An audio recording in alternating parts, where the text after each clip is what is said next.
नमस्कार, बहुत स्वागत है आपका। सोमवार के दिन भगवान शिव की आराधना करने से जीवन के सारे कष्ट ही मिट जाते हैं। चाहे वो कैसे भी कष्ट हो, जीवन की कैसी भी परेशानी हो, बाधाएं हो, उनसे आप बाहर आ जाते हैं। शिव जी की आराधना करने वाले को कभी भी जीवन में कोई भी ग्रह बाधा परेशान कर ही नहीं सकता। शिव जी पर तमाम तरीके के चीज़ें, वस्तुएं अर्पित की जाती हैं ताकि आपके जीवन के परेशानियों को दूर आप कर सके। जब संसार को बचाने के लिए शिव जी ने विष पिया था, तब विष जो पीने के बाद उनके कंठ में विष उन्होंने रख लिया था, तब यहाँ पर उनके कंठ में असीम जलन पूरे शरीर में हो रहा था। और यहाँ पर समुद्र मंथन की कथा में भी ये बात आती है, विष्णु पुराण, भागवत पुराण में भी वर्णित है कि समुद्र मंथन के दौरान जब संसार को बचाने के लिए भगवान शिव ने विष पी लिया था, तो उनका पूरा कंठ ही नीला हो गया था। और इस विष के प्रभाव से शिव और उनकी जटा में बैठी देवी गंगा पर भी जब ये प्रभाव पड़ने लगा, ऐसे में समस्त देवी देवताओं ने शिव जी को दूध ग्रहण करने का आग्रह किया। और जैसे ही शिव जी ने दूध ग्रहण किया तो उनके शरीर में विष का असर कम होने लगा। हालांकि उनका कंठ हमेशा के लिए नीला हो गया और उन्हें एक नया नाम नीलकंठ मिल गया। और तब से शिव जी पर दूध अर्पित करने की परंपरा चली आ रही है। लेकिन क्या आपको पता है, शिवलिंग पर तमाम वस्तुएं अर्पित करने के साथ अगर आप दूध अर्पित करते हैं तो क्या होता है? देखिए, शिवलिंग पर दूध जो चंद्रमा से संबंध रखता है और दूध को धर्म के और मन पर प्रभाव के दृष्टिकोण से सात्विक माना जाता है। और गाय का दूध सबसे ज़्यादा पवित्र होता है। इसलिए शिव जी को अगर आप रुद्राभिषेक करते हैं तो दूध से कीजिए, आपकी समस्त मनोकामनाएं पूरी हो जाएगी। वैसे आप कुछ और नहीं भी करें तो आप जल में थोड़ा सा दूध मिलाकर नमः शिवाय का अनवरत जप करते हुए शिवलिंग पर अर्पित कर दें। ऐसा करने से जीवन के कष्ट कम होते हैं। अगर आपको भी मानसिक तनाव रहता हो, तब सोमवार के दिन आप नहाने के पानी में 1 चम्मच दूध डालकर नहाएं। आपकी चिंताएं धीरे धीरे कम होने लगेगी। आपने एक कहावत सुनी होगी, दूधो नहाओ पूतो फलो। इसका मतलब यही होता है कि अगर नहाने के पानी में 2-4 बूंद भी दूध डाल दिए जाएं तो जीवन की सारी परेशानियां समाप्त हो जाती है। तो दूध के प्रयोग से कैसे दैत्यता दूर करेंगे? देखिए, इस सोमवार के दिन एक छोटा सा प्रयोग कीजिएगा। रात में सोने के पहले एक पात्र में दूध ले लें। अब उसमें एक चांदी का सिक्का और थोड़ा सा शहद डाल दें। अब इसको याद रखिए, सोमवार की रात। वैसे आप पूरे में साल में कभी भी सोमवार की रात में कर सकते हैं। अब जब आप इसको डाल दें, तब इसको आप चंद्रमा की रोशनी में रखें। अब आप अपने घर के मंदिर में शिव जी के सामने बैठकर एक मंत्र है, उसका जप कीजिए। ओम दारिद्र दुख दहनाय नमः शिवाय। ओम दारिद्र दुख दहनाय नमः शिवाय। इसके बाद मंत्र जप करने के बाद इस दूध को प्रसाद के रूप में ग्रहण करें। ऐसा करने से जीवन के दैत्यता रूपी परेशानी समाप्त हो जाती है। अगर आप कर्जों से परेशान हैं, जीवन में समस्याएं एक के बाद एक परेशान करें, धन की समस्या बहुत ज़्यादा है, तब एक बार बटकेश्वर महादेव के शरण में आ जाएं।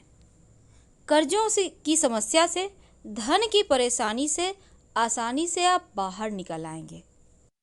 सबसे पहली बात तो बट का वृक्ष यानी बरगद का पेड़ आपके घर के आसपास है तो वहीं पर आपको जाना होगा। सोमवार के दिन ये प्रयोग करना है, लगातार 3 सोमवार करना है।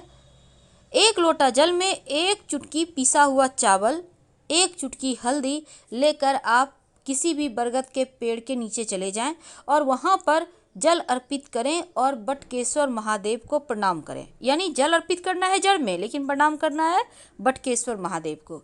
इसके बाद थोड़ा सा जड़ उससे वहां पर से पेड़ से तोड़ कर ले आएं। अब इस जड़ को आप लाल धागे के सहारे बांधकर अपने पॉकेट में रख लें, पर्स में रख लें, अपने बैग में रख लें, या आप चाहें तो अपने व्यवसाय स्थल पर रख लें। आप चाहें तो गले या बाह में धारण कर सकते हैं। धन की मुश्किलें भी दूर होगी, कर्जों की समस्या से मुक्ति मिल जाएगी। 3 सोमवार लगातार कीजिएगा, फिर देखिएगा जीवन में कैसे बदलाव होता है, कैसे आप धीरे धीरे आपके पास धन आने लगता है। आप जो भी कार्य करते हैं उसी में सफलता मिलने लगती है। चारों दिशाओं से जैसे लगेगा दैव योग हो रहा है, देवताओं की कृपा बरस रही है, कोई दिव्य शक्ति आपकी सुरक्षा कर रही है, आपको राह बता रही है।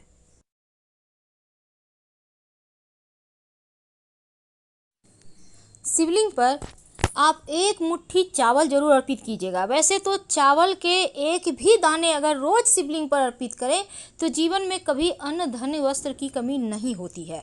और लौंग अर्पित करने से राहु केतु शांत हो जाता है, तो जरूर अर्पित। तो ये तो थी धन की मुश्किलें दूर करने के लिए और कर्जों से मुक्ति पाने के प्रयोग। इस महीने में तमाम समस्याओं से मुक्ति पाने के लिए प्रयोग किए जाते हैं। देखिए, सबसे पहली बात तो जीवन में कितना भी कष्ट हो, अगर शिवजी के शरण में आ जाए तो आपको कष्ट आप तक आने से पहले ही शिवजी से होकर गुजरना पड़ता है। इस बात को हमेशा ही याद रखिएगा। आइए अब जानते हैं एक छोटा सा प्रयोग जो जीवन के सारे कष्टों को धर लेगा, दूर कर देगा। कई बार क्या होता है, शत्रु बहुत परेशान करते हैं, आप हार चुके होते हैं कि क्या करें, कैसे भगवान हम इस परेशानी से बाहर निकलें, कैसे हम तमाम बंधनों से मुक्त हो जाएं। इस मोह माया जाल में हम इस कदर फंस जाते हैं कि कभी कभी बहुत ज़्यादा उलझने होती हैं, समझ में नहीं आता कौन अपना है कौन पराया, क्योंकि हर कोई हर किसी के साथ गेम खेल रहा होता है। लेकिन फिर भी हम उन्हीं रिश्तों को निभाना जानते हैं क्योंकि हमारी परंपरा ही ऐसी है। तो चलिए अब हम जानते हैं सिंपल तरीके से कैसे दुश्मनों से मुक्ति पाएं। देखिए, आप किसी भी सोमवार को ये उपाय कर सकते हैं। आपको चाहिए होगा 11 काली मिर्च और थोड़ा सा कच्चा दूध। तो काली मिर्च को कूट कर उसका पाउडर बना लें, कच्चा दूध में मिलाकर इसको शिवलिंग पर अर्पित कर दें। ऐसा करने से शत्रु विरोधी शांत हो जाते हैं। ये प्रयोग 3 सोमवार लगातार कीजिएगा। तो चलिए अब जानते हैं कि शिवजी पर अपनी मन्नत को पूरी करने के लिए आप क्या अर्पित करें। तो सबसे पहली बात देखिए, जब आप शिवजी पर चावल अर्पित करते हैं, यानी याद रखिएगा टूटा हुआ चावल ना हो, कर्जों से मुक्ति मिलती है। और चावल से, पके हुए चावल से शिवलिंग का श्रृंगार करें तो मंगल दोष दूर होता है। जौ अर्पित करने से घर में सुख शांति रहती है, तो शिवलिंग पर आप जौ अर्पित कर सकते हैं। और फिर देखिए, अरहर की दाल भी अर्पित की जाती है। माना जाता है कि अगर शिवलिंग पर आप अरहर की दाल या अरहर के पत्ते अर्पित करें तो धन और ऐश्वर्य की कमी जीवन में कभी नहीं होती, दिन ब दिन बढ़ता ही चला जाता है। और अगर मूंग की दाल अर्पित करें या हरा मूंग अर्पित करें तो ऐसा करने से बुद्ध आपका बेहतर होता है और आपके सभी कार्य जल्दी जल्दी पूरे होते हैं। शहद अर्पित करें तो शत्रु विरोधी शांत होते हैं। अगर चीनी अर्पित करें तो जीवन के दुखों का नाश होता है, दरिद्रता समाप्त होती है। काला तिल अर्पित करें तो घर में पारिवारिक कलह कलेश दूर हो जाती है, शनिदेव की बाधाएं शांत होती है और जनेऊ अर्पित करने से हर कार्य में सफलता मिलती है। ये तो थी शिवजी को प्रसन्न करने का सिंपल सा प्रयोग जो आप किसी भी सोमवार के दिन कर सकते हैं और आपको इसके रिजल्ट हाथों हाथ मिलेंगे।